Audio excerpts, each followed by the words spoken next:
If I could do one thing, it would be just to undermine the myth of autonomy, that we have this right to die. No, we don't have a right to die. We have a right to live. Bill Peace has felt the deadly pull of a doctor's powers of persuasion. The most common reason people with paralysis die are from wounds, meaning a pressure sore. I've been paralyzed for 40+ years now, and I have only had one wound, and that was in 2010.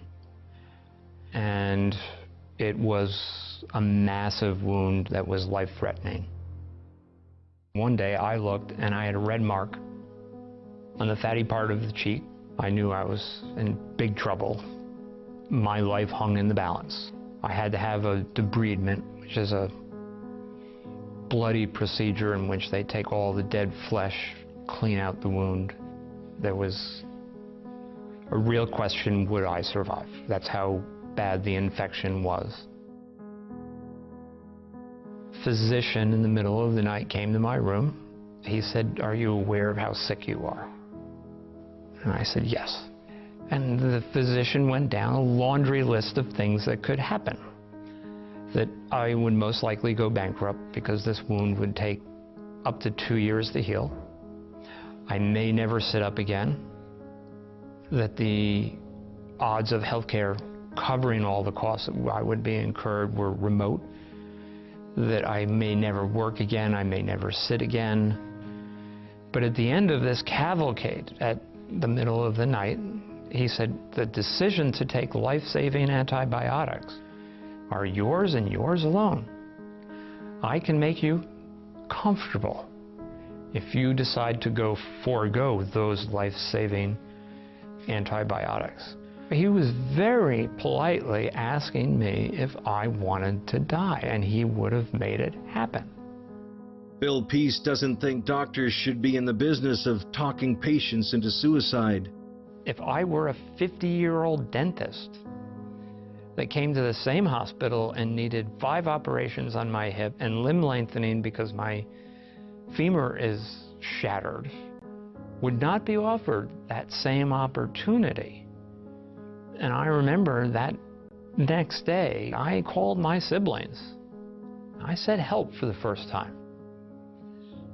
And I had them write PhD on my chart.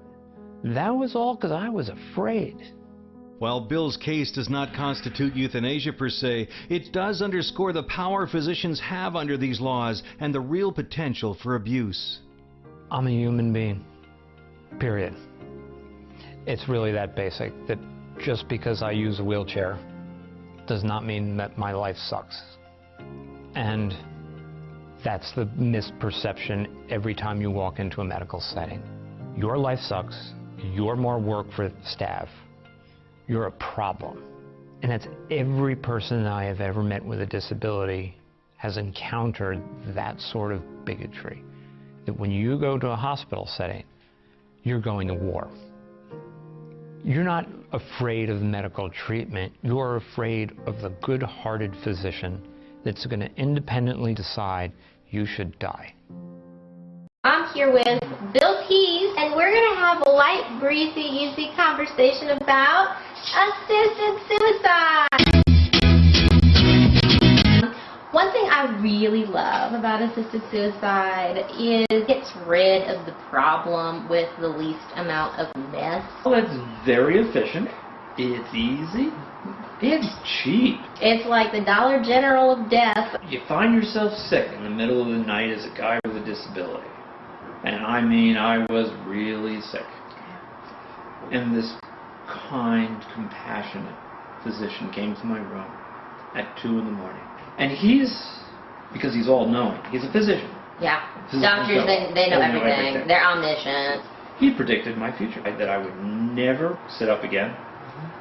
I would go bankrupt. I would end up in a nursing home. Wait, is this a nightmare you have, or is this an actual doctor? No, this is Dr. Kildare. Kildare? So he delivers the message. All right. And I'm a little upset because I did not particularly want to die. I was suffering, but the suffering started when he walked in that room. I hate to be interrupted too. We're having a bad day. Right. We don't need your omniscience right now. Just take it outside, go deal with some other patient, tell them that they can die. Like, I'm the bad cripple. He's the bad Bad cripple. cripple. Yeah. So I did the bad thing. I said I want to live. For the first time in my life, I asked my siblings for help, and they came to the rescue. The hospital wanted to kill you, but you said, no thanks, I'm just going to go get my career and keep on living.